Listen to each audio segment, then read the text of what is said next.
and we get into Escondido, and there's nothing there. And so we're driving down the main street, and there's an IHOP. And so I said, that's where I want to go, right there. And he said, that's the IHOP. Anybody could go there. And I wanted to take you to someplace nice. And I said, Bob, you said I could go where I want. That's where I want to go. So he said, okay, so we'll go to IHOP. So we get out of the car, and the place is crowded because it's the only place in town they have breakfast. And so he and I go in, and we wait for a few minutes, and we finally get a seat, and they put us in the back part of the restaurant. And when we sat down, I was facing away from the front entrance. He was looking toward the front entrance. And I noticed immediately when we sat down, something very, very bad happened, or something happened, because his whole demeanor changed immediately. And I saw in his face something very fearful, or something very, very, very bad.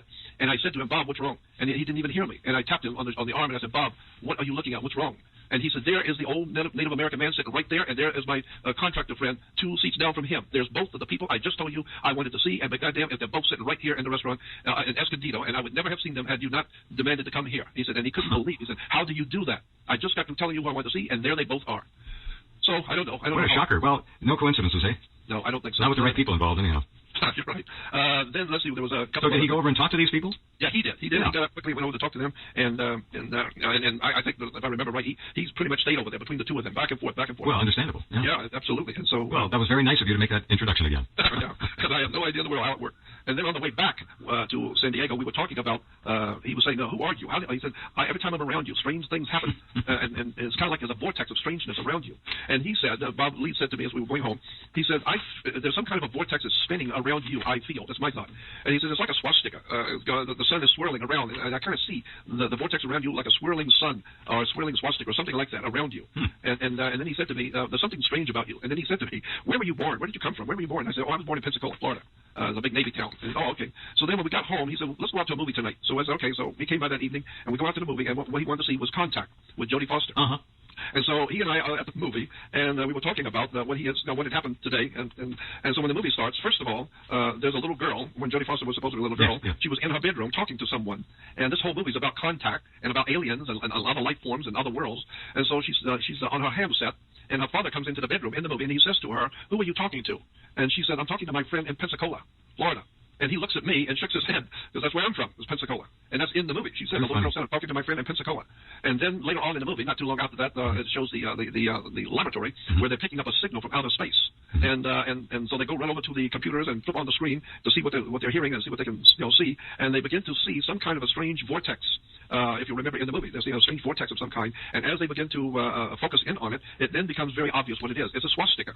If you remember in the movie, it was a swastika. Maxwell vortex, a swastika. And he looks at me and shakes his head, because he just got through saying on the way to there that the vortex is like a swastika. Well, there it is.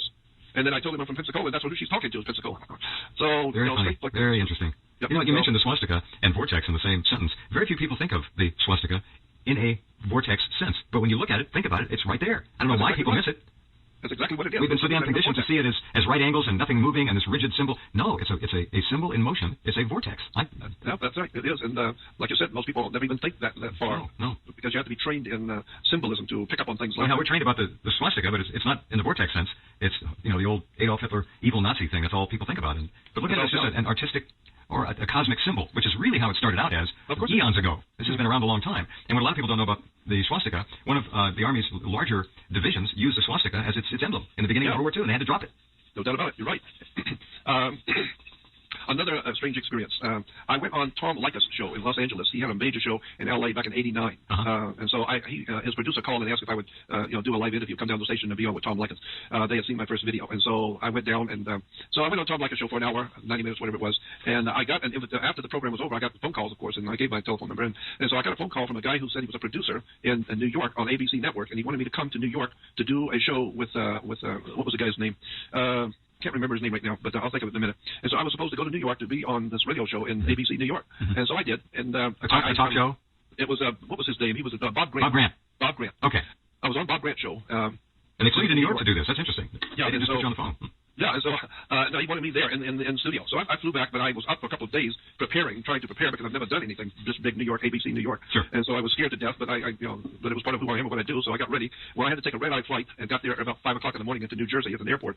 And I was so incredibly tired and so sleepy that it was amazing that I was still alive to walk. I was so tired. And so I decided not to go into New York, but just to stay at the hotel at the New Jersey airport. And so I got a room. It was up at the top, like 9 or 10 stories up. And when I finally got to the room, I was so out of it. I just plopped on the bed and lay back on the bed. And for a moment, I thought to myself, what am I doing? I'm going to New York tomorrow to be on ABC. I don't even know what I'm doing here. And so I said out loud, I said to the room, is there someone here to guide and help me? Or am I doing all of this on my own? And when I said that, the bed began to rise.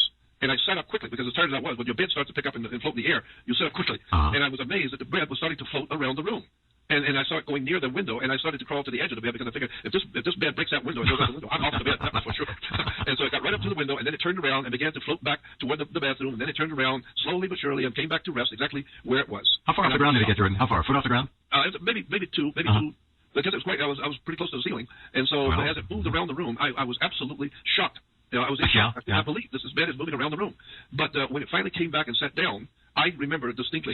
I was so tired, I just said, "Thank you, I'm going to sleep," and I fell back on the bed and fell fast asleep. But that told me, what a funny story, and I have no doubt whatsoever that's exactly what happened. Yeah, and like I said, I'm not verifying anything. I'm just telling you what happened. Yeah. So the next day you did the Bob Grant show. Yeah, I did Bob Grant, and Bob Grant told me, look, I'm not telling you what you can say or what you can't say. You can talk anything you want. And he said, but Capital Cities Corporation out of Chicago owns ABC at that time. And he said, it just so happens that the 7 guys who own Capital Cities happens by chance to be here in the studio today. Don't put any pressure on Jordan. No. And he said, they're going to be sitting in the producer's booth watching you. And he said, I'm not telling you what you can say and what you can't say. You're free to say anything you want. But just remember, the bosses of all bosses are sitting there watching and listening to you. So just be cool in what you're going to say, whatever you say. And so I always try to be a gentleman on radio and do what I do. And so I was supposed to be off for a half hour. And then when we went to the break, at the half-hour break, the producer came in and he says, the bosses say keep him on for another half hour. And so, okay, so I stay off another half hour. And then when we went to the top of the hour for the break, the producer came in and said, the bosses love him. Keep him on for the rest of the program. Bump everybody. Keep him on. And so, and Bob Grant looked at me and said, well, they're the boss, so that's it. So you're on for another 2 hours. So I did a 3-hour show with Bob Grant. And afterwards, when the show was over, all the big shots were all over at the water cooler talking. And I went over to thank them for their kindness. And the guy who seemed to be the speaker for the group, he said to me, he said, have you ever done your own radio show? And I said, no, sir, I have not. And he said, well, you want to think about it because we like you. And he said, and if you can make it in New York, you can make it anywhere.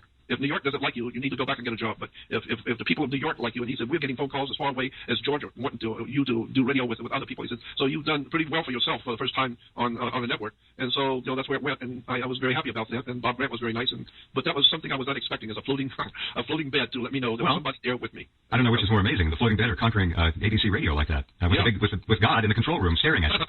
Yeah, that's true. All 7 of them were sitting there. I know how this works in radio, and that's a lot of pressure, boy. Oh, it was. I was scared. Bob shouldn't have told you. I don't know why he's been telling you. Yeah, no, he just told me. He said, just remember, the bosses of all bosses are sitting right there behind that glass watching you. Well, he was on radio for a long time. I don't know if he still is or not. I don't know either. I'm not sure, but he was so very nice to me. Very, very nice. I've heard only good things about him. Yeah, he was very, very personable and very nice guy. And, well, isn't there a song? If you can make it in New York, isn't there a song? If you can make it in New York, you can make it in the... Yeah. That's right. Yeah, Frank Sinatra. And then one other quickie experience I had among the 40 or 50 we'll talk about later, but I went out to the northern suburbs of Los Angeles to stay with a friend who had a home up in the mountains of Los Angeles. And there's a young friend that I had with me at the time, and so he was invited to also stay for the weekend at this guy's house. So it was a triple-layered house up on the mountain. And so we took the top layer, which was a big bedroom, and so my friend and I were taking the big bedroom upstairs, and the rest of the family were downstairs. And so in the middle of the night, my friend and I got up, and we decided to go up on the roof. It was a summer night, so we went up on the roof, had a couple of beers, and we're sitting up there just talking and overlooking Los Angeles at night. It was beautiful out, and we're just sitting there talking and admiring the heavens. And for some reason, which I have no idea why, I said, and he's sitting there listening to me, I looked up in the sky and I said, Almighty God, if you could hear me, would you please let a meteorite hit the mountain over there? And I pointed. And when I pointed, a meteor came out of the sky and boom, hit the mountain right where I was pointing.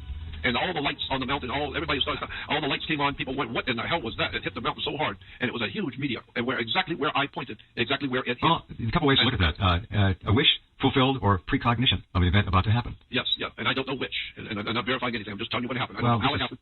And my friend still lives in the same city with me right now. That was there with me.